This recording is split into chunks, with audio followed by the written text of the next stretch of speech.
اللہ کے نبی سے محبت کا ایک تقاضا یہ ہے کہ آپ کے صحابہ سے اور آپ کے اہل بیت سے محبت کی جائے۔ اہل بیت اور صحابہ ان دونوں سے محبت کرنا یہ اللہ کے نبی سے محبت کا تقاضا ہے۔ آدمی اگر نبی سے محبت کر رہا ہے تو لازماً اس محبت کا نتیجہ اور تقاضا یہ ہے کہ نبی کے جو پیارے ہیں، نبی کے جو صحابہ ہیں، ان سے بھی آدمی محبت کرے۔ اگر آدمی یہ کہے کہ میں نبی سے محبت کرتا ہوں اور نبی کے صحابہ سے دل میں نفرت رکھے، بغض رکھے، یہ ہو نہیں سکتا ہے۔ جو نبی سے پیار کرے گا وہ نبی کے پیاروں سے بھی پیار کرے گا۔ اللہ کے نبی صلی اللہ علیہ وسلم پر جو لوگ ایمان لائے ہیں، آپ کی صحبت میں جو لوگ حاضر ہوئے ہیں، ان کی دو کیٹیگری ہے، وہ دو قسم کے لوگ ہیں۔ ایک وہ ہیں جو عام مومنین ہیں، عام ایمان والے ہیں، ان کو صحابہ کہا جاتا ہے، اور دوسرے وہ لوگ ہیں جو آپ کے فیملی ممبر ہیں، جو آپ کے گھر کے لوگ ہیں، ان کو اہل بیت کہا جاتا ہے۔ جیسے اللہ کے نبی کی بیویاں ہیں، آپ کی اولادیں ہیں، اسی طریقے سے آپ کے نواسے ہیں، آپ کے داماد ہیں، یہ سارے کے سارے اہل بیت کہلاتے ہیں۔ ان سے محبت کرنا یہ اللہ کے نبی سے محبت کرنے کا تقاضا ہے۔ آج کے ہمارے جلسے کا ایک عنوان ہے عظمت صحابہ، تو میں صحابہ کرام کے حوالے سے کچھ باتیں بھی ذکر کرنا چاہتا ہوں۔ صحابہ کس کو کہتے ہیں؟ صحابہ یہ صحابی کی جمع ہے۔ حافظ ابن حجر عسقلانی رحمۃ اللہ علیہ کہتے ہیں من لقی النبی صلی اللہ علیہ وسلم مؤمنا بہ ومات علی الاسلام، صحابی اس خوش نصیب انسان کو کہتے ہیں جس نے ایمان کی حالت میں اللہ کے نبی سے ملاقات کی ہو۔ اللہ کے نبی سے ملنے کے لیے تو بہت لوگ آتے تھے، آپ کے پاس بہت سارے لوگ آتے جاتے تھے، ان میں بہت سے کافر بھی ہوتے تھے، بہت سے منافق بھی ہوتے تھے، لیکن سارے صحابی نہیں ہیں۔ صحابی اس کو کہا جائے گا جو ایمان لانے کے بعد اللہ کے نبی سے جس نے ملاقات کی ہو۔ جو ایمان کے بغیر ملا ہو، وہ لاکھ آتا جاتا رہتا ہو، وہ صحابی نہیں بن سکتا ہے۔ ابو جہل لاکھ اللہ کے نبی سے ملتا تھا لیکن وہ صحابی نہیں ہے، اس لیے کہ ایمان نہیں لایا تھا۔ ایسے بہت سارے منافقین بھی اللہ کے نبی کے دور میں تھے، وہ آپ پر ایمان نہیں لائے تھے، صرف اپنے ذاتی مفادات کی خاطر اور تکلیف سے بچنے کے لیے اپنے آپ کو ظاہری طور سے مسلمان ظاہر کرتے تھے، ان کے دل کے اندر کفر اور نفاق چھپا ہوا تھا۔ تو صحابی اس کو کہا جاتا ہے جس نے ایمان کی حالت میں اللہ کے نبی سے ملاقات کی ہو، ومات علی الاسلام، اور ایمان اور اسلام پر ہی اس کا خاتمہ ہوا ہو، موت بھی اس کو ایمان کی حالت میں آئی ہو۔ اگر ایمان لایا، اللہ کے نبی سے ملاقات کی، لیکن خاتمہ بالخیر نہیں ہو سکا، العیاذ باللہ، مرنے سے پہلے پلٹ گیا ایمان سے اور اسلام سے، تو وہ بھی صحابی نہیں ہو سکتا ہے۔ تو یہ صحابی کی ڈیفینیشن ہے، صحابی کی تعریف ہے کہ جس نے ایمان کی حالت میں اللہ کے نبی سے ملاقات کی ہو اور ایمان کے اوپر اس کا خاتمہ ہوا ہو، وہ صحابی ہے۔ صحابی کا مقام کیا ہے؟ قرآن کریم کے اندر بہت ساری آیات کے اندر، بلکہ میں یہ کہوں تو مبالغہ نہیں ہوگا کہ پورا قرآن ہی صحابہ کرام کی عظمت سے بھرا ہوا ہے۔ جگہ جگہ اللہ نے قرآن کے اندر صحابہ کرام کے مقام کو بیان فرمایا ہے۔ میں مختصراً صحابہ کرام کے مقام کو بیان کرنے کے لیے قرآن کریم کی ایک آیت کو پڑھتا ہوں۔ سورہ فتح کے اندر اللہ رب العالمین فرماتے ہیں محمد الرسول اللہ والذین معہ اشداء علی الکفار رحماء بینہم تراہم رکعا سجدا یبتغون فضلا من اللہ ورضوانا سیماہم فی وجوہہم من اثر السجود۔ فرمایا محمد اللہ کے رسول ہیں صلی اللہ علیہ وسلم، والذین معہ، اور جو لوگ آپ کے ساتھ ہیں۔ یہاں اہل علم کی میں توجہ دلانا چاہتا ہوں، اللہ تعالیٰ چاہتے تو یہ بھی کہہ سکتے تھے وَأَصْحَابُهُ، اور آپ کے ساتھی، لیکن فرمایا گیا وَالَّذِينَ مَعَهُ۔ اگر وَأَصْحَابُهُ کہا جاتا تو وہ وزن پیدا نہ ہوتا جو وزن وَالَّذِينَ مَعَهُ کے ذریعے سے پیدا ہو رہا ہے۔ اللہ تعالیٰ فرماتے ہیں جو لوگ میرے نبی کے ساتھ ہیں، سکھ میں بھی ساتھ ہیں، دکھ میں بھی ساتھ ہیں، تنگی میں بھی ساتھ ہیں، خوشحالی میں بھی ساتھ ہیں، جنگ کے میدان میں بھی ساتھ ہیں، اور امن کے حالات میں بھی میرے نبی کے ساتھ ہیں۔ ہر حال میں جو لوگ اللہ کے نبی کے ساتھ ہیں یہ ہیں صحابہ کرام۔ صحابہ کرام نبی کا ہر حال میں ساتھ دینے والے لوگ تھے۔ صحابہ کرام موسیٰ علیہ السلام کی قوم کی طریقے سے نہیں تھے کہ وہ کہہ دیں اذهب انت وربک فقاتلا انا هاهنا قاعدون، اے موسیٰ تم چلے جاؤ، تمہارا رب چلا جائے، ہم تمہارے ساتھ جانے والے نہیں ہیں، ہم تمہارا ساتھ نہیں دیں گے، ہم تو آرام سے بیٹھے ہوئے ہیں۔ تو صحابہ موسیٰ علیہ السلام کے قوم کے طریقے سے نہیں تھے، صحابہ اپنے نبی کا ہر حال میں ساتھ دینے والے تھے، یہ تھے صحابہ۔ والذین معہ، اور جو لوگ نبی کے ساتھ ہیں، اشداء علی الکفار رحماء بینہم، فرمایا یہ کافروں کے مقابلے میں بڑے سخت ہیں اور آپس میں ایک دوسرے کے ساتھ بڑے نرم دل ہیں، رحم دل ہیں۔ وہ حلقے یاراں تو بریشم کی طرح نرم، اور رزم حق و باطل ہو تو فولاد ہے مومن، یہ تھے صحابہ۔ اشداء علی الکفار، جب جنگ کا میدان ہوتا، کافروں سے ٹکر لینے کی نوبت آتی تو سختی اور مضبوطی کے ساتھ لڑتے تھے، کفر کے مقابلے میں وہ اپنی اولاد کا گلا کاٹنے سے بھی گریز نہیں کیا کرتے تھے۔ رحماء بینہم، لیکن جب آپس میں ایک دوسرے کے ساتھ بیٹھتے تھے تو شیر و شکر کی طرح ہوا کرتے تھے، ایک دوسرے کے ساتھ بڑے نرم مزاجی کا معاملہ کیا کرتے تھے۔ تراہم رکعا سجدا، اور صحابہ کی اللہ تعالیٰ نے ایک شان بیان فرمائی ہے کہ تم ان کو دیکھو گے تو ان کی ذات سے ایسی نورانیت ٹپک رہی ہوگی کہ دیکھ کر تم سمجھ جاؤ گے کہ واقعتاً یہ بڑی بزرگ شخصیات ہیں۔ رکعا سجدا، جب بھی دیکھو گے کوئی تمہیں رکوع کی حالت میں نظر آئے گا، کوئی تمہیں سجدے کی حالت میں نظر آئے گا۔ ان کی پیشانیاں ہر وقت سجدوں سے آباد رہا کرتی تھی، اور سجدہ کرنے کی وجہ سے ان کے پیشانیوں پر سجدے کے نشانات پڑ گئے تھے۔ اللہ تعالیٰ نے ان کے سجدے کے نشانات کو بھی قرآن میں بیان فرمایا ہے، سیماہم فی وجوہہم من اثر السجود، ان کی پیشانیوں کے اندر سجدے کے نشانات موجود ہیں، اور ان سجدے کے نشانات سے تم ان کو پہچان لوگے کہ یہ اللہ کو ماننے والے لوگ ہیں، یہ محمد رسول اللہ صلی اللہ علیہ وسلم کے صحابہ ہیں۔ یہ ہے صحابہ کرام کی شان، صحابہ کرام کا مقام۔ ایک بات میں یہاں پر بتاؤں، بڑی اہم بات ہے، آپ اس کو نوٹ کر لیں۔ جیسے اللہ کے نبی اللہ تعالیٰ کی طرف سے منتخب ہیں، سلیکٹڈ ہیں، اللہ تعالیٰ نے اپنے نبی کا انتخاب فرمایا ہے۔ نبوت کسی کو کسب کے ذریعے سے حاصل نہیں ہوتی ہے، نبوت ایک وہبی چیز ہے، اللہ تعالیٰ جس کو چاہتے ہیں نبوت سے سرفراز فرماتے ہیں۔ کوئی آدمی اپنی ذاتی محنت کی وجہ سے، ذاتی ریاضت اور مجاہدات اور عبادت کی وجہ سے نبی نہیں بن سکتا ہے، اللہ جس کو بناتے وہ نبی بنتا ہے۔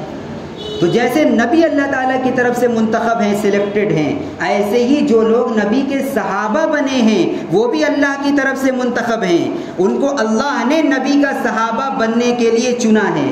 صحابی بائی چانس اتفاق سے اللہ کے نبی کی صحبت میں بیٹھ کر صحابی نہیں بن گئے ہیں، ایک ایک کا انتخاب اللہ کی طرف سے کیا گیا ہے۔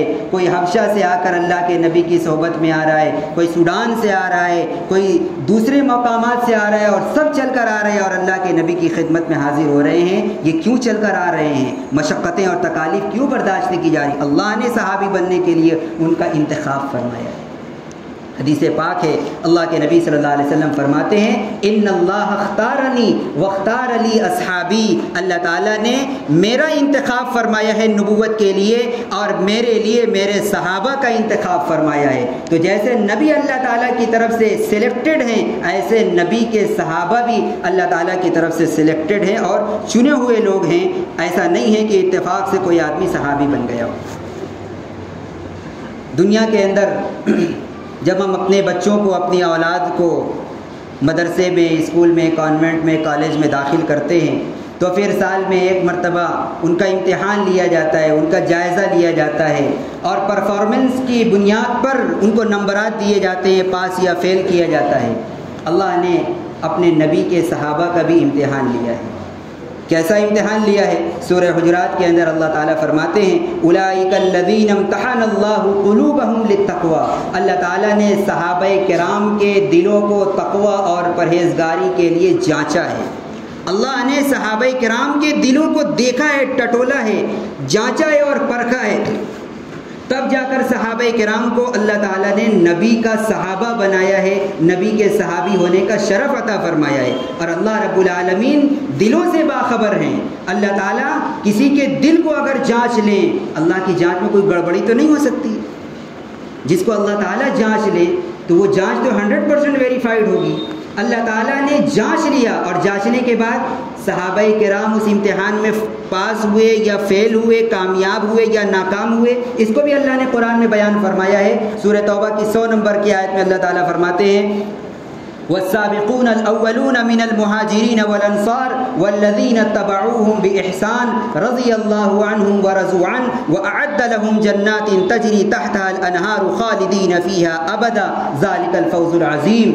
فرمایا کہ جو لوگ پہلے ایمان لائے ہیں اور جو لوگ بعد میں ایمان لائے ہیں، کچھ لوگ صحابہ کرام میں وہ تھے جو شروع میں اللہ کے نبی پر ایمان لائے، کچھ لوگ وہ تھے جو کچھ سال گزرنے کے بعد ایمان لائے ہیں۔ اللہ تعالیٰ دونوں گروہوں کا، دونوں جماعتوں کا تذکرہ فرما رہے ہیں، پہلے ایمان لانے والے اور بعد میں ایمان لانے والے۔ فرمایا رضی اللہ عنہم ورضوا عنہ، اللہ ان سے راضی ہو گیا، وہ اللہ سے راضی ہو گئے۔ اللہ تعالیٰ نے صحابہ کرام کو اپنی رضا اور رضوان کا سرٹیفکیٹ عطا فرما دیا۔ دنیا کے اندر کسی کو اللہ تعالیٰ کی طرف سے یہ سرٹیفکیٹ نہیں دیا گیا ہے کہ اللہ ان سے راضی ہو گیا، صرف صحابہ کرام ہی کی یہ خصوصیت ہے کہ اللہ کی طرف سے دنیا میں ان کو سرٹیفکیٹ دیا گیا ہے کہ اللہ ان سے راضی ہو گیا اور وہ اللہ سے راضی ہو گئے۔ یہ مقام بلند جس کو ملنا تھا مل گیا۔ یہ تو بلند مقام صحابہ کرام کی قسمت کے اندر لکھا ہوا تھا، اللہ نے دنیا میں ان کو اپنی رضا کا پروانہ عطا فرمایا۔ اور عجیب اتفاق دیکھیے کہ اللہ تعالیٰ نے صحابہ کرام کے کامیاب ہونے کو سورہ توبہ کی 100 نمبر کی آیت میں بیان فرمایا ہے۔ اشارہ اس طرف ہے کہ نبی کے صحابہ اللہ کے اس امتحان کے اندر 100/100 نمبر سے کامیاب ہو گئے ہیں، پاس ہو گئے۔ اب جب صحابہ کرام کا اللہ نے امتحان لے لیا، صحابہ اس امتحان کے اندر کامیاب ہو گئے، اللہ نے ان کو رضا کا پروانہ عطا فرما دیا، تو پھر ہمیں کوئی حق نہیں پہنچتا ہے کہ ہم صحابہ کرام سے ناراضگی کا اظہار کریں۔ لیکن آج کچھ لوگ ایسے ہیں کہ جو یہ کہتے ہیں اللہ راضی ہو جائے، اللہ کا رسول بھی راضی ہو جائے، لیکن ہم صحابہ سے راضی ہونے والے نہیں ہیں۔ ہم تو ان کے خلاف لعن طعن اور الزام تراشیاں کرتے رہیں گے، ان کے اوپر ہم کیچڑ اچھالتے رہیں گے۔ ان سے صحابہ کرام کی عزتیں ان کو راس نہیں آتی ہیں۔ وہ یہ چاہتے ہیں کہ قرآن کی آیات کو بدل دیا جائے۔ کیسے اللہ تعالیٰ نے صحابہ کو رضوان کا پروانہ اور سرٹیفکیٹ عطا فرما دیا۔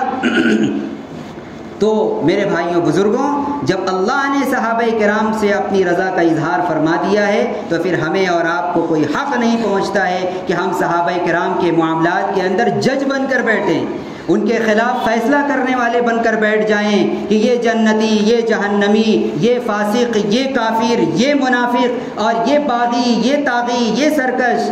ہمیں یہ حق نہیں دیا گیا ہے۔ ہماری حیثیت کیا ہے، ہماری اوقات کیا ہے، ذرا ہم اپنے سر سے لے کر پاؤں تک جائزہ لے کر تو دیکھیں۔ صحابہ کرام کی کوئی شان ہمارے اندر پائی جاتی ہے، ان کے پاؤں کے دھول کے برابر بھی ہم نہیں پہنچتے ہیں، اور آج ہم صحابہ کرام کا ججمنٹ کرنے کے لیے بیٹھے ہوئے ہیں، ان کے حق میں ہم فیصلہ کرنے کے لیے فیصل بن کر بیٹھے ہوئے ہیں۔ کس نے آپ کو فیصل کرنے کا بنایا ہے اور فیصلہ کرنے کا حق دیا ہے؟ جب اللہ نے کہہ دیا میں ان سے راضی ہوں تو پھر ہمیں ان سے ناراضگی کا کوئی حق نہیں پہنچتا ہے، ہمارے اختیار سے یہ چیز باہر ہے۔ یہ الگ بات ہے ان کے درمیان کچھ اختلافات بھی ہوئے ہیں، جنگیں بھی ہوئی ہیں، لڑائیاں بھی ہوئی ہیں، لیکن ان تمام کے باوجود اللہ تعالیٰ نے ان کی مغفرت فرما دی ہے۔ ان کے لیے مغفرت کا وعدہ قرآن کے اندر جگہ جگہ فرمایا ہے، میرے صحابہ سے غلطیاں ہوئی لیکن میں نے معاف فرما دیا۔ تو جب اللہ نے معاف فرما دیا، ہم کیوں نہیں معاف کر رہے ہیں؟ ہماری کیا جان نکلی جا رہی ہے کہ ہم صحابہ کرام کے بارے میں اپنی زبانوں کو بند نہیں کر پا رہے ہیں؟ ان کے خلاف الٹے سیدھے بکواسات۔ ہر سال جب محرم کا مہینہ آتا ہے تو صحابہ کرام پر ایک طبقہ کیچڑ اچھالنے کے لیے اپنی زبان تان کو دراز کرنے لگ جاتا ہے۔ میرے بھائیوں بزرگوں، اس سے صحابہ کرام کی شان میں کوئی کمی نہیں آئے گی، ہماری عاقبت تباہ اور برباد ہو جائے گی۔ کچھ لوگ کہتے ہیں کہ سارے صحابہ تو ایک جیسے نہیں ہیں، کچھ صحابہ بلند مقام رکھتے ہیں، کچھ کم مقام رکھتے ہیں۔ بے شک سارے صحابہ ایک جیسے نہیں ہیں، صحابہ کرام کے درمیان بھی کیٹیگری ہے، لیول ہے، مراتب کا فرق رکھا گیا ہے، لیکن ان تمام کے باوجود سارے صحابہ کرام جنتی ہیں۔ اللہ نے سب کو اپنی جنت کا سرٹیفکیٹ دے دیا ہے، رضا کا پروانہ عطا فرما دیا ہے۔ سورہ حدید کے اندر اللہ تعالیٰ فرماتے ہیں لا يستوي منكم من انفق من قبل الفتح وقاتل اولئك اعظم درجة من الذين انفقوا من بعد وقاتلوا وكلا وعد الله الحسنى۔ فرمایا فتح مکہ سے پہلے جو لوگ ایمان لائے ہیں اور فتح مکہ کے بعد جو لوگ ایمان لائے ہیں، یہ دونوں درجات میں برابر نہیں ہو سکتے ہیں۔ پہلے ایمان لانے والوں کا مقام بلند ہے، بعد میں آنے والے لوگ اس مقام کو نہیں پہنچتے، لیکن بنیادی طور پر سارے صحابہ ایک چیز کے اندر شریک ہیں، وَكُلًّا وَعَدَ اللَّهُ الْحُسْنَى، اللہ نے سارے صحابہ کے لیے جنت کا وعدہ فرما دیا ہے۔ میں یہ جتنی باتیں کر رہا ہوں ساری کی ساری قرآن کے حوالے سے کر رہا ہوں، میں نے کسی مولوی کی کتاب کا حوالہ آپ کو نہیں دیا ہے، ابھی کسی حدیث کا بھی حوالہ آپ کو نہیں دیا ہے، قرآن کی روشنی کے اندر میں صحابہ کرام کی حیثیت آپ کو دکھانے کی کوشش کر رہا ہوں۔ اللہ کا قرآن کیا کہہ رہا ہے ہمارے لیے؟ جب شریعت کا معاملہ آئے تو سب سے پہلے نمبر پر قرآن کریم ہے، ہم سب سے پہلے شریعت کے معاملات کو قرآن کے ذریعے سے حل کریں گے، اگر قرآن سے حل نہ ہو پھر اللہ کے نبی کی حدیث کی طرف رجوع کریں گے، حدیث سے بھی اگر حل نہ ہو تو پھر اس کے بعد اب امت کی اجماع کی طرف جائیں گے، پھر قیاس کی طرف، وہ لمبی بحث ہے۔ سب سے پہلے نمبر پر اللہ کا قرآن ہے۔ قرآن کی یہ آیات کہہ رہی ہیں کہ سارے صحابہ سے اللہ راضی، قرآن کی آیت کہہ رہی ہے سارے صحابہ جنتی ہیں، اللہ نے سب سے جنت کا وعدہ کر لیا ہے، پھر ہمیں کیا حق پہنچتا ہے ہم کسی کو کہیں نہیں یہ جنتی نہیں ہے؟ کیا حق ہمیں پہنچتا ہے؟ ہماری اتنی حیثیت، ہماری اتنی مجال کہ ہم صحابہ کے بارے میں فیصلہ کریں؟ اللہ تو کہہ رہا ہے میں جنت دوں گا، ہم کہہ رہے نہیں ہم جنت میں جانے نہیں دیں گے، ہم ان کی ٹانگ پکڑ کر کھینچ لیں گے؟ کیا یہ ہمارے حیثیت پہنچتی ہے؟ ہمارے یہ اختیار کے اندر ہے؟ ہمارے حالات کیا ہیں؟ ذرا ان حالات حاضرہ کے اوپر گفتگو کی جائے گی تو پتہ چلے گا سر سے لے کر پاؤں تک گناہوں کا پلندہ ہم ہیں، اپنی گندی زبانوں کے ذریعے سے آج ہم صحابہ کرام پر لعن طعن کرتے ہیں۔ وہ صحابہ جن کے دل بالکل پاک صاف تھے، صاف ستھرے تھے، جن کے دل میں جو ہوتا تھا وہی ان کی زبان پر ہوتا تھا، آج ہم اپنی گندی زبانوں کے ذریعے ان صحابہ کرام کے اوپر کیچڑ اچھالتے ہیں۔ صحابہ کرام معیار حق ہیں، حق اور باطل کا معیار ہیں۔ کسی چیز کے بارے میں، دین کے کسی معاملے کے بارے میں اگر آپ کو یہ جانچنا ہو، یہ پرکھنا ہو کہ اس میں حق کیا ہے یا باطل کیا ہے، اس کا فیصلہ بھی صحابہ کرام کے ذریعے سے ہوگا۔ قرآن کریم میں اللہ تعالیٰ کہتے ہیں فَإِنْ آمَنُوا بِمِثْلِ مَا آمَنْتُمْ بِهِ فَقَدْ اهْتَدَوْا، اگر صحابہ کی طرح ایمان لاؤ گے تو ہدایت ملے گی، صحابہ سے ہٹ کر اگر ایمان لاؤ گے کامیابی نہیں مل سکتی ہے۔ اللہ تعالیٰ نے اپنے نبی کے صحابہ کو معیار حق قرار دیا ہے، اگر حق پر آنا چاہتے ہو، سیدھے راستے پر آنا چاہتے ہو تو صحابہ کرام کی اقتداء کرنی پڑے گی، ان کے نقش قدم پر چلنا پڑے گا، جیسا وہ ایمان لائے ہیں ویسا ایمان لانا پڑے گا، تب ہدایت ملے گی، ورنہ ہدایت نہیں مل سکتی ہے۔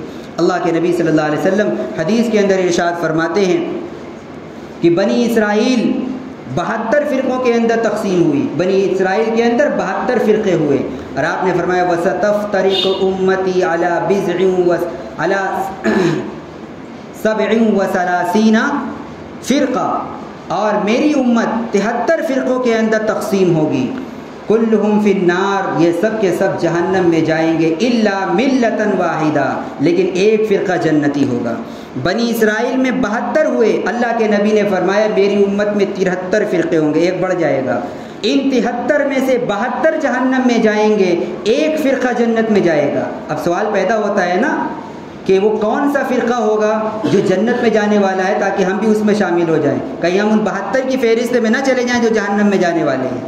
اللہ کے نبی نے فرمایا ما انا علیہ و اصحابی، جو فرقہ جنت میں جانے والا ہے اس کی پہچان کیا ہے؟ ما انا علیہ، جس طریقے پر میں ہوں، و اصحابی، اور جس طریقے پر میرے صحابہ کرام ہیں۔ اللہ کے نبی صلی اللہ علیہ وسلم نے 2 باتیں بیان فرمائی ہیں، فرمایا میرا طریقہ اور میرے صحابہ کرام کا طریقہ جو اپنائے گا وہ جنتی فرقوں میں شامل ہوگا، اور جو صرف مجھے مانے گا میرے صحابہ کو نہیں مانے گا وہ ناجی فرقہ نہیں ہو سکتا ہے۔ آپ نے دونوں کو ایک ساتھ جوڑ کر بیان فرمایا ہے۔ تو صحابہ کرام رضوان اللہ علیہم اجمعین یہ معیار حق ہیں، مگر ایک بات یہاں ذہن کے اندر رکھیں کہ صحابہ کرام کوئی فرشتہ نہیں تھے، معصوم نہیں تھے، ان سے بھی غلطیاں ہوئی ہیں، وہ بھی انسان تھے، انسان ہونے کے ناطے انسان سے غلطیاں ہو جاتی ہیں، وہ معصوم نہیں تھے۔ صحابہ کرام سے بھی غلطیاں ہوئی ہیں، صحابہ کرام کے درمیان بھی آپس میں اختلافات ہوئے ہیں، بلکہ لڑائی جھگڑے تک کی نوبت آئی ہے، جنگیں تک ہوئی ہیں، لیکن ان تمام کے باوجود صحابہ کرام کے جو اختلافات تھے وہ اصولوں کی بنیاد پر تھے۔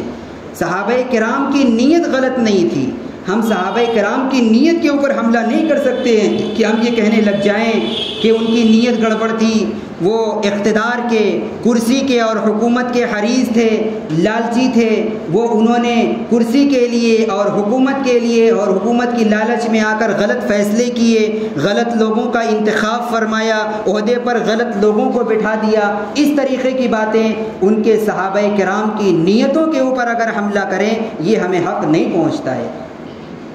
حضرت عبداللہ ابن مسعود رضی اللہ تعالیٰ عنہ فرماتے ہیں، صحابہ کرام کی شان بیان کرتے ہوئے فرمائے، او لوگوں، اگر تمہیں کسی کو اپنا آئیڈیل بنانا ہو، اپنا مقتدا، اپنا پیشوا بنانا ہو، اپنے لیے نمونہ بنانا ہو، تو تم نبی کے صحابہ کو اپنا نمونہ بنا لو۔ اولئک اصحاب محمد صلی اللہ علیہ وسلم کانوا افضل هذه الامہ، یہ اس امت کے سب سے افضل ترین لوگ تھے۔ ابرها قلوبا واعمقها علما واقلها تکلفا، صحابہ کرام دل کے بڑے صاف ستھرے پاکیزہ شخصیات تھی۔ صحابہ کرام کے دل آئینے کے طریقے سے صاف شفاف تھے۔ ان کے درمیان بے شک اختلافات ہوئے ہیں، لیکن ان کا دل بالکل صاف ستھرا تھا۔ ہم ان کی نیت کے اوپر حملہ نہیں کر سکتے ہیں کہ ان کی نیت غلط تھی۔ مثال کے طور پر حضرت علی اور حضرت معاویہ رضی اللہ عنہما کے درمیان جنگ ہوئی ہے، لڑائی تک کی نوبت آئی ہے، دونوں طرف کی فوجیں آمنے سامنے ہوئی ہیں اور دونوں طرف سے لوگ جنگ کے اندر شہید بھی ہوئے ہیں، لیکن ان جنگوں کا مقصد اپنی ذاتی انا نہیں تھی۔ ذاتی انا کی بنا پر وہ دونوں آمنے سامنے نہیں ہوئے تھے، بلکہ شریعت کے اصول کی بنیاد پر دونوں آمنے سامنے ہوئے تھے۔ کیا اصول تھے؟ اگر میں اس پر جاؤں گا وقت میں گنجائش نہیں، بہت لمبی بات ہو جائے گی۔ مختصراً میں یہ عرض کرتا ہوں، ذاتی اصول، ذاتی انا کی بنیاد پر لڑائیاں نہیں ہوئی تھیں، بلکہ اصولی طور پر اختلافات دونوں کے درمیان ہوئے تھے، اور پھر اس کے بعد جنگ کی نوبت آئی تھی اور آپس میں ایک دوسرے کے سامنے وہ دونوں آمنے سامنے ہوئے تھے اور جنگ لڑی تھی۔ اسی جنگ کے دوران جب ایک دوسرے سے لڑائی ہو رہی تھی تو روم کا جو بادشاہ تھا، اس روم کے بادشاہ نے حضرت امیر معاویہ رضی اللہ تعالیٰ عنہ کے پاس خط لکھا، اور خط لکھ کر اس نے کہا کہ معاویہ، ہمیں پتہ چلا ہے کہ تمہاری علی سے جنگ چل رہی ہے، اگر تم اشارہ دو تو ہم اپنی فوج کا دستہ لے کر تمہاری مدد کے لیے آتے ہیں اور تمہارے ساتھ مل کر علی سے جنگ کریں گے اور تمہیں فتح حاصل ہو جائے گی۔ گویا اس نے آپسی اختلافات سے فائدہ اٹھانے کی کوشش کی۔ اب سوچئے اس موقع پر حضرت معاویہ رضی اللہ تعالیٰ عنہ نے کیا جواب دیا ہے، بڑا تاریخی جواب دیا ہے، دو ٹوک انداز کے اندر جواب دیا ہے، آج بھی ان کے الفاظ تاریخ کے اوراق کے اندر درج ہیں۔ حضرت امیر معاویہ رضی اللہ تعالیٰ عنہ نے اس روم کے بادشاہ کو جواب کے اندر فرمایا، اور رومی کتے، اس کی حیثیت، اس کی اوقات اس کو یاد دلائی، فرمایا، اور رومی کتے، اگر تو سمجھتا ہے کہ تو ہمارے آپسی اختلافات سے فائدہ اٹھا کر ہمارے درمیان تو پھوٹ ڈال لے گا، انتشار ڈال لے گا، تو سن لے، کان کھول کر تو سن لے کہ اگر تو نے علی کی فوج کی طرف سبقت کرنے کی کوشش کی اور اگر تو نے ہمارے طرف آنے کی جرت اور کوشش کی تو سنو، معاویہ حضرت علی کی صف کے اندر شامل ہوگا اور حضرت علی کی لڑنے والی جماعت کی سب سے پہلی صف کے اندر معاویہ ہوگا اور تجھ سے جنگ لڑے گا۔ یہ صحابہ کرام تھے، آپس کی ان کے اختلافات ہیں، ایک دوسرے سے جنگ ہو رہی ہے، لیکن جب کسی تیسرے نے فائدہ اٹھانے کی کوشش کی تو فوراً انہوں نے آپس کے اختلافات ختم کر کے اس کو جواب دیا کہ نہیں، تم ہمارے آپس کے اختلافات سے فائدہ اٹھانے کی کوشش نہ کرنا، اگر ایسا کیا تو علی کی فوج تم سے لڑنے کے لیے جائے گی اور اس فوج کی صف اول کے اندر معاویہ ان کے ادنا فوجی کی حیثیت سے ہو کر تم سے جنگ کرے گا۔ اگر صحابہ کرام اقتدار کے حریص ہوتے، العیاذ باللہ حضرت امیر معاویہ رضی اللہ تعالیٰ عنہ کو اقتدار کی خواہش ہوتی تو وہ اس آفر کو قبول کر لیتے، وہ یہ نہ کہتے کہ تم ہم سے فائدہ اٹھانے کی کوشش نہ کرو، وہ حضرت علی کی صف میں کھڑے ہو کر لڑنے کا اعلان نہ فرماتے، بلکہ کہتے ہاں آ جاؤ، مدد میری کر دو تاکہ میں ان کو ہرا دوں اور اس کے بعد میں خلیفہ بن جاؤں اور گدی نشین ہو جاؤں۔ تو میں یہ عرض کر رہا ہوں کہ صحابہ کرام کے درمیان اختلافات ہوئے ہیں، لیکن ان کی نیت غلط نہیں تھی کہ ہم ان کی نیت پر حملہ کر دیں۔ اسی جنگ کے دوران فجر کی نماز پڑھاتے ہوئے حضرت علی رضی اللہ تعالیٰ عنہ کے اوپر حملہ ہوا اور آپ سجدے میں گرے ہیں اور وہیں پر آپ کی شہادت ہو گئی ہے۔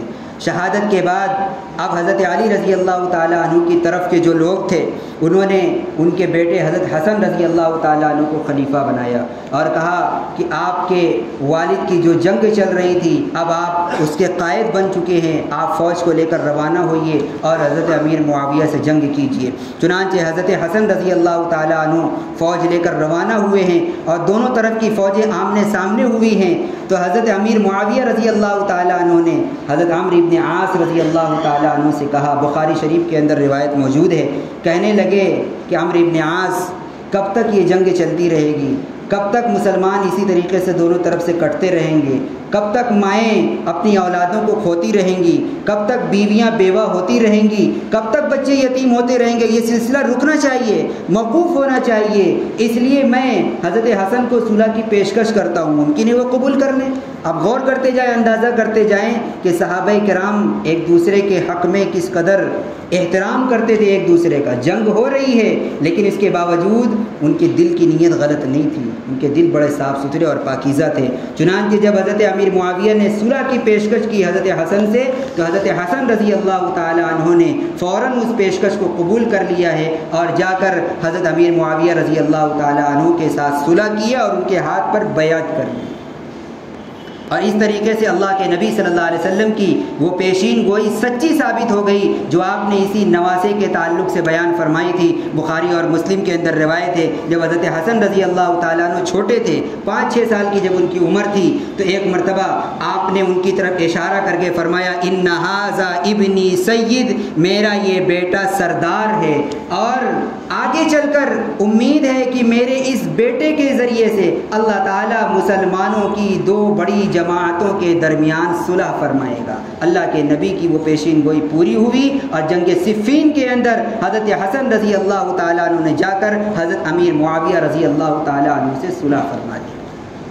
آج کچھ لوگ حضرت امیر معاویہ رضی اللہ تعالیٰ عنہ کا بڑی گستاخی کے ساتھ اور بڑی بدتمیزی کے ساتھ تذکرہ کرتے ہیں، ان کا نام لیتے ہیں اور ان کو باغی کہتے ہیں، الیاذ باللہ۔ کچھ لوگ ان کو منافق تک کہتے ہیں، استغفر اللہ، الیاذ باللہ۔ کچھ لوگ ایسی باتیں تاریخ کے حوالے سے لانے کی کوشش کرتے ہیں جس سے یہ نظر آتا ہے کہ وہ تو مسلمان بھی نہیں تھے، ایک ادنا درجے کے مسلمان سے بھی جس کی توقع نہیں کی جا سکتی ہے، ایسی باتیں امیر معاویہ رضی اللہ تعالیٰ عنہ کے تعلق سے منبر و محراب سے بیان کی جاتی ہیں۔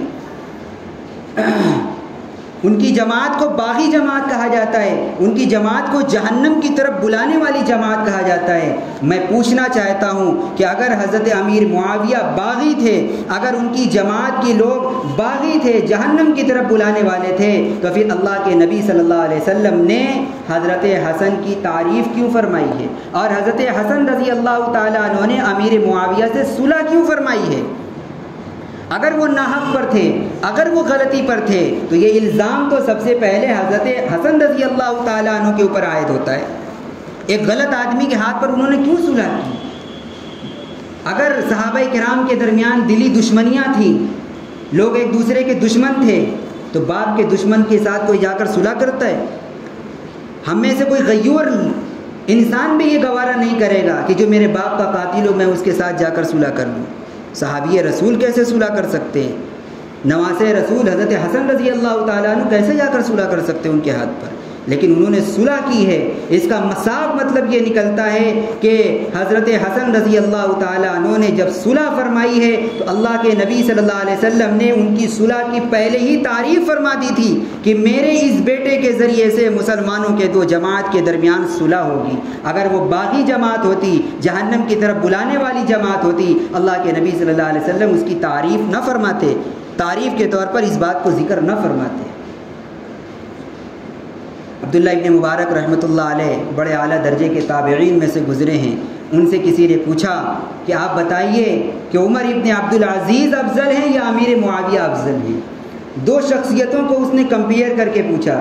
ایک طرف وہ شخصیت ہے جو صحابی رسول ہے لیکن اس کی ذات کو ٹارگٹ کیا گیا، نشانہ بنایا گیا، بہت سارے الزامات اس کے اوپر لگائے گئے ہیں، اور ایک طرف وہ شخصیت ہے جو صحابی تو نہیں ہے، تابعی ہیں، لیکن ان کی چھوی بالکل صاف ستھری ہے، بالکل پاکیزہ ہیں، جو عدل اور انصاف کے اندر مشہور ہیں، جن کے خلاف کوئی ایسے الزامات تاریخ کے اندر نہیں ملتے ہیں۔ تو دو شخصیتوں کو کمپیئر کیا گیا اور اس کے بعد سوال کرنے والے نے کہا بتاؤ عمر ابن عبدالعزیز جو تابعی ہیں لیکن ان کی چھوی صاف ستھری, کوئی اعتراض کسی نے ان کے اوپر نہیں کیا. دوسری طرف امیر معاویہ جو صحابی ہیں لیکن ان کے خلاف بہت ساری باتیں بھی لوگوں کی طرف سے کہی گئی ہیں, ان میں افضل کون ہے؟ تو سنو عبداللہ ابن مبارک نے کیا جواب دیا ہے. فرمایا تم امیر معاویہ کی بات کرتے ہو, امیر معاویہ رضی اللہ تعالی عنہ نے اللہ کے نبی کے ساتھ جو جنگیں لڑی ہیں, ان جنگ کے میدان میں جس گھوڑے پر سوار ہو کر وہ جنگ میں گئے ہیں,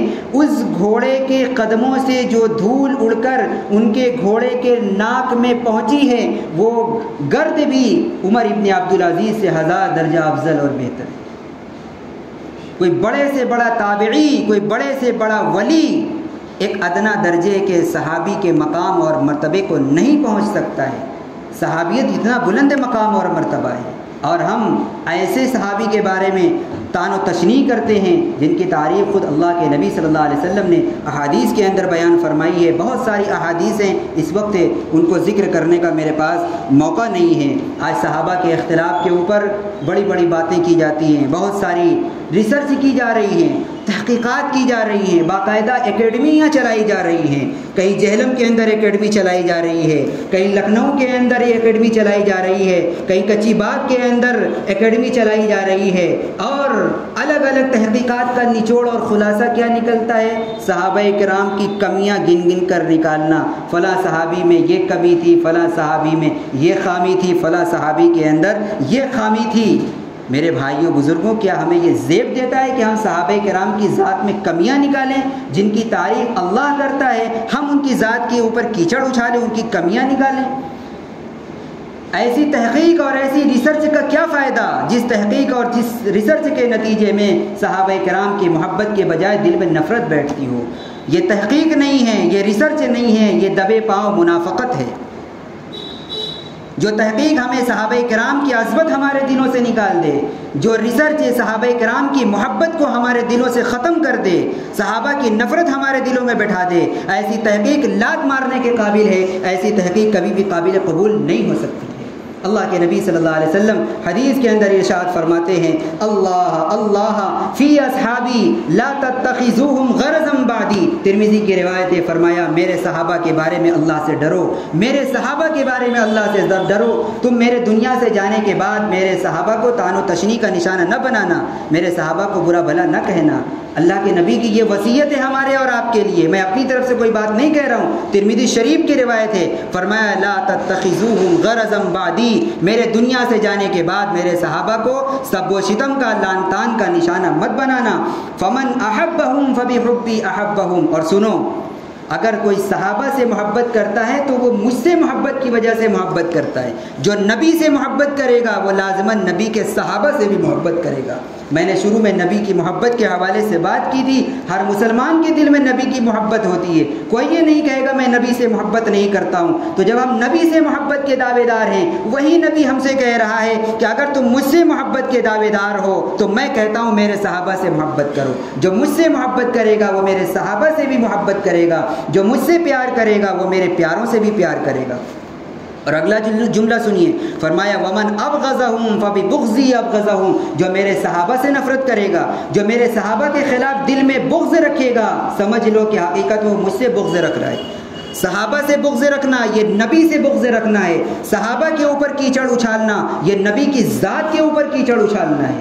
اللہ کے نبی نے تو ان کے اوپر اعتماد کا اظہار فرمایا, اللہ تعالیٰ نے ان کے دل کا جائزہ لے لیا, اللہ تعالیٰ نے ان کے اپنے رضا کا تمغہ عطا فرما دیا, اللہ تعالیٰ نے ان کو جنتی قرار دے دیا, پھر بھی ہم ان کے اوپر کیچڑ اچھال رہے ہیں. اس کا مطلب ہمیں اللہ کی تحقیق کے اوپر اطمینان نہیں ہے. ہم یہ کہنا چاہ رہے ہیں کہ اللہ تعالیٰ نے غلط لوگوں کا انتخاب کر لیا ہے, نکمے لوگوں کا انتخاب کر لیا ہے معاذ اللہ. وہ تو ایسے ان کے اندر یہ کمیاں پائی جاتی تھیں. تو یہ اللہ کے نبی فرماتے ومن ابغضہم فببغضی ابغضہم. جو صحابہ سے بغض رکھے گا حقیقت کے اندر وہ نبی سے بغض رکھ رہا ہے.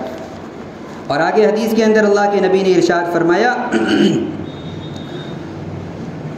ومن آذاہم فقد آذانی، جو میرے صحابہ کو تکلیف دے اس نے مجھے تکلیف دی، ومن آذانی فقد آذ اللہ، اور جو مجھے تکلیف دے حقیقت میں وہ اللہ کو تکلیف دے رہا ہے، ومن آذ اللہ فیوشک ان یاخذہ، اور جو اللہ کو ستائے قریب ہے کہ اللہ تعالیٰ اس کی گرفت پکڑ فرما لے گا، اس کی پکڑ فرما لے گا۔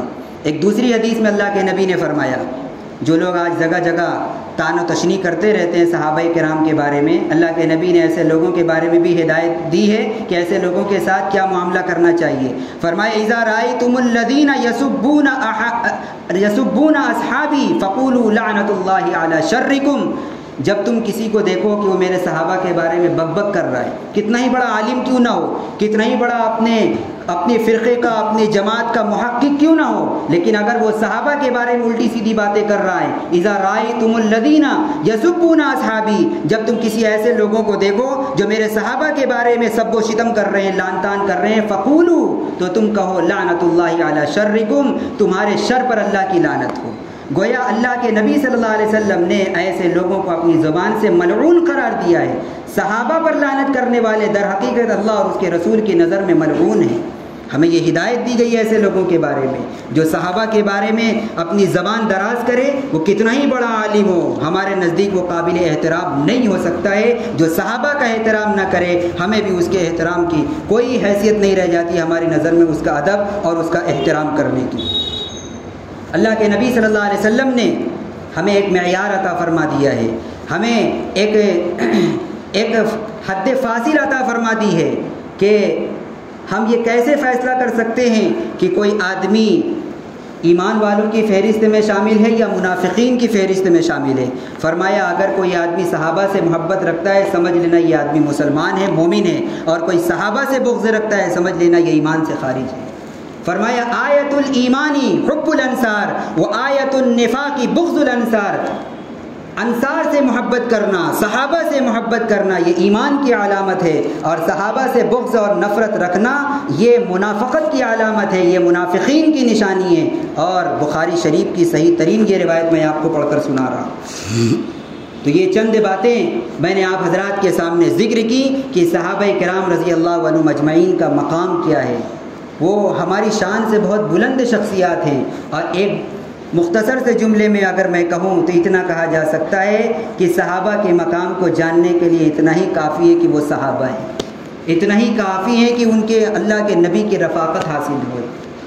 قیامت تک آنے والے جتنے مسلمان ہیں پوری زندگی نماز پڑھ لی جائے، پوری زندگی تہجد پڑھ لی جائے، پوری زندگی نوافل کر لی جائے، کوئی پلک جھپکنے کے بغیر بقدر اللہ کی نافرمانی نہ کی جائے، پوری زندگی کی عبادت کر لی جائے، پھر بھی کسی صحابی کے مقام کو کوئی آدمی نہیں پا سکتا ہے۔ وہ آنکھیں کہاں سے لائے گا جن آنکھوں نے رخ مصطفیٰ کی زیارت کی ہے اور ان کا دیدار کیا ہے؟ وہ ہاتھ کہاں سے لائے گا جن ہاتھوں نے جناب نبی اکرم صلی اللہ علیہ وسلم کے ہاتھوں کو مس کیا ہے، مصافحہ کیا ہے؟ وہ کان کہاں سے لائے گا جن کانوں نے نبی اکرم علیہ الصلوۃ والسلام کی زبان مبارک سے نکلے ہوئے جملوں کو، آپ کی احادیث کو براہ راست سنا ہے؟ یہ چیز کہاں سے لائی جا سکتی ہے؟ وہ صحبت کہاں سے لائی جا سکتی ہے؟ تو صحابہ کی مختصر لفظوں میں شان یہی ہے کہ وہ صحابہ ہیں، بس یہی ان کی شان بیان کرنے کے لیے کافی ہے۔ اور اہل ایمان ہونے کے ناطے ہمیں صحابہ کرام کا ادب سکھلایا گیا، احترام سکھلایا گیا ہے۔ صحابہ کو گالی دینا، ان کو برا بھلا کہنا تو بہت دور کی بات ہے، ہمیں تو قرآن میں اللہ تعالیٰ نے یہ ہدایت دی ہے کہ ہم صحابہ کرام کے لیے دعائے خیر کریں، ان کو اپنی دعاؤں میں یاد رکھیں۔ اللہ تعالیٰ فرماتے ہیں والذین جاؤوا من بعدہم یقولون ربنا اغفر لنا ولاخواننا الذین سبقونا بالایمان ولا تجعل فی قلوبنا غلا للذین آمنوا ربنا انک رؤوف الرحیم۔ فرمایا جو لوگ بعد میں آتے ہیں وہ کہتے ہیں اے ہمارے پروردگار آپ ہماری بھی بخشش فرما دیجئے اور ہمارے ان بھائیوں کی بھی بخشش فرما دیجئے جو ایمان کی حالت میں دنیا سے گزر گئے ہیں، اور ہمارے دلوں میں ان کے خلاف کسی طرح کا کینہ کپٹ مت رکھیے۔ ہمیں تو یہ سکھایا گیا ہے کہ صحابہ کرام کے تعلق سے دلوں میں کینہ کپٹ نہ رکھا جائے، اپنے دل کو ان کے تعلق سے بالکل پاک صاف رکھا جائے۔ اور اخیر کے اندر میں صحابہ کے تعلق سے اہل سنت والجماعت کا متفقہ عقیدہ اور اور نظریہ بیان کر کے اپنی گفتگو کو ختم کرتا ہوں۔ حضرت امام طحاوی رحمۃ اللہ علیہ جو فقہائے احناف میں سے ہیں اور اہل سنت والجماعت کی جتنے فقہا گزرے ہیں سب کا اس عقیدے کے اوپر متفقہ طور پر اتفاق ہے، اجماع ہے، جو عقیدہ انہوں نے صحابہ کرام کے تعلق سے بیان کیا ہے، اور انہوں نے آج سے تقریباً 1100-1200 سال پہلے یہ عقیدہ اپنی کتاب کے اندر لکھا تھا، اور اس دور سے لے کر آج تک برابر جتنے اہل سنت والجماعت کے علماء ہیں، چاہے وہ دیوبندی ہوں، چاہے وہ بریلوی ہوں، چاہے وہ اہل حدیث ہوں، سب نے اس عقیدے کو تسلیم کیا ہے اور قبول کیا ہے۔ سب کا یہ متفقہ عقیدہ رہا ہے جو عقیدہ حضرت امام طحاوی رحمۃ اللہ علیہ نے بیان فرمایا ہے۔ ان کو احناف کا وکیل کہا جاتا ہے، احناف کا بیرسٹر کہا جاتا ہے۔ متفقہ عقیدہ اہل سنت والجماعت کا بیان کرتے ہوئے امام طحاوی رحمۃ اللہ علیہ کہتے ہیں وَنُحِبُّ أَصْحَابَ رَسُولِ اللَّهِ صلی اللہ علیہ وسلم وَلَا نُفْرِطُ فِي حُبِّ أَحَدٍ مِّنْهُمْ۔ ہم اللہ کے نبی کے تمام صحابہ سے محبت کرتے ہیں، تمام صحابہ، چاہے وہ اونچے مقام کے ہوں چاہے نیچے مقام کے ہوں، چاہے ان کے درمیان جنگیں ہوئی ہوں یا نہ ہوئی ہوں، اختلافات ہوئے ہوں نہ ہوئے ہوں، جتنے صحابہ ہیں سارے صحابہ ہمارے لیے قابل عظمت ہیں، قابل توقیر ہیں، قابل تعظیم ہیں۔ ہمارا یہ عقیدہ ہونا چاہیے، ہم اہل سنت والجماعت تمام صحابہ کرام سے محبت کرتے ہیں، وَلَا نُفْرِطُ فِي حُبِّ أَحَدٍ مِّنْهُمْ، اور ان میں سے کسی کی محبت میں غلو سے کام نہیں لیتے ہیں۔ غلو سے کام لینے کا مطلب ایک طبقہ ایسا ہے جو ایک صحابی کی محبت میں اتنا آگے بڑھتا ہے کہ وہ دوسرے کی تحقیر کرنے لگتا ہے، دوسرے کی تذلیل کرنے لگتا ہے۔ کچھ لوگ حضرت علی رضی اللہ تعالیٰ عنہ کی محبت میں اتنے آگے جاتے ہیں ان کے علاوہ کسی کو مانتے ہی نہیں ہیں، سب کو الیاذ باللہ کافر کہہ دیتے ہیں، مرتد کہہ دیتے ہیں۔ اس کے علاوہ بس ان کے یہاں پنج تن پاک 5 ہی لوگ مسلمان رہ گئے تھے اللہ کے نبی کے بعد، باقی سب دنیا سے مرتد ہو گئے تھے، ایمان سے پھر گئے تھے الیاذ باللہ۔ امام طحاوی کہتے ہیں کہ جو یہ مانے کہ صرف 5 تن ہے باقی کوئی نہیں ہے وہ اہل سنت والجماعت میں سے نہیں ہو سکتا۔ فرمایا وَلَا نُفْرِطُ فِي حُبِّ أَحَدٍ مِّنْهُمْ، ہم صحابہ کرام میں سے کسی کی شان میں غلو سے کام نہیں لیتے۔ اور اگلا جملہ سنیے، فرمایا وَنُبْغِضُ مَن يُبْغِضُهُمْ وَبِغَيْرِ الْخَيْرِ يَذْكُرُهُمْ، جو صحابہ سے بغض رکھے ہم اس سے بغض رکھتے ہیں، جو صحابہ کا بھلائی کے علاوہ کسی اور طریقے سے تذکرہ کرے، جو برائی کے ساتھ صحابہ کا تذکرہ کرے ہم اس سے بغض رکھتے ہیں۔ جو صحابہ کا باغی وہ ہمارا باغی ہے، جو صحابہ کا دشمن ہے وہ ہمارا دشمن ہے، جو صحابہ کرام سے نفرت کرتا ہے ہمیں بھی اس سے نفرت کرنی چاہیے، وہ ہمارے نزدیک قابل تعظیم اور توقیر نہیں ہو سکتا ہے۔ امام طحاوی کہتے ہیں وَنُبْغِضُ مَن يُبْغِضُهُمْ وَبِغَيْرِ الْخَيْرِ يَذْكُرُهُمْ، بھلائی کے علاوہ صحابہ کا تذکرہ کرتا ہے تو پھر ہمارا اس سے کوئی تعلق نہیں ہے، کوئی ٹچ نہیں ہے۔ اور آگے فرمایا فَحُبُّهُمْ دِينٌ وَإِيمَانٌ وَإِحْسَانٌ، صحابہ سے محبت کرنا یہی دین ہے، صحابہ سے محبت کرنا ہی ایمان ہے، صحابہ سے محبت کرنا ہی احسان ہے۔ وَبُغْضُهُمْ كُفْرٌ وَنِفَاقٌ وَطُغْيَانٌ، اور صحابہ سے نفرت کرنا، صحابہ کے خلاف دل میں بغض رکھنا، عداوتیں رکھنا، ان کے اوپر کیچڑ اچھالنا، فرمایا یہ کفر ہے۔ میرے الفاظ نہیں ہیں، عقیدہ بیان کیا جا رہا ہے اہل سنت والجماعت کا، اور اس دور سے آج تک متفقہ عقیدہ چلا آ رہا ہے۔ فرمایا صحابہ سے بغض رکھنا کفر ہے، صحابہ سے بغض رکھنا منافقت ہے، صحابہ سے بغض رکھنا سرکشی ہے، دین میں حد سے تجاوز کرنا ہے۔ بات ختم۔ تو ہمارا اور آپ کا جو لوگ بھی اپنے آپ کو اہل سنت والجماعت میں سے مانتے ہیں اور سمجھتے ہیں، صحابہ کے تعلق سے یہ متفقہ عقیدہ ہونا چاہیے کہ جتنے صحابہ ہیں سب جنتی ہیں، جتنے صحابہ ہیں سب قابل تعظیم ہیں، صحابہ کرام ہمارے دلوں کی جان ہیں، ہمارے سروں کی شان ہیں، صحابہ سے محبت ہمارے ایمان کا حصہ ہے، اور جو صحابہ سے نفرت رکھے اللہ کے نبی کی زبان سے اس کو ملعون قرار دیا گیا ہے۔ جو صحابہ سے نفرت رکھے عقیدے میں کہا گیا ہے ہم بھی اس سے نفرت رکھیں گے۔ اللہ سبحانہ و تعالی ہم تمام لوگوں کو نبی اکرم علیہ الصلاۃ والسلام کی سچی اقتداء اور پیروی نصیب فرمائے، آپ کی سچی عقیدت و محبت نصیب فرمائے، اور آپ کے صحابہ کرام کی بھی عظمت ہمارے دلوں میں جاگزی فرمائے۔ وآخر دعوانا ان الحمد للہ۔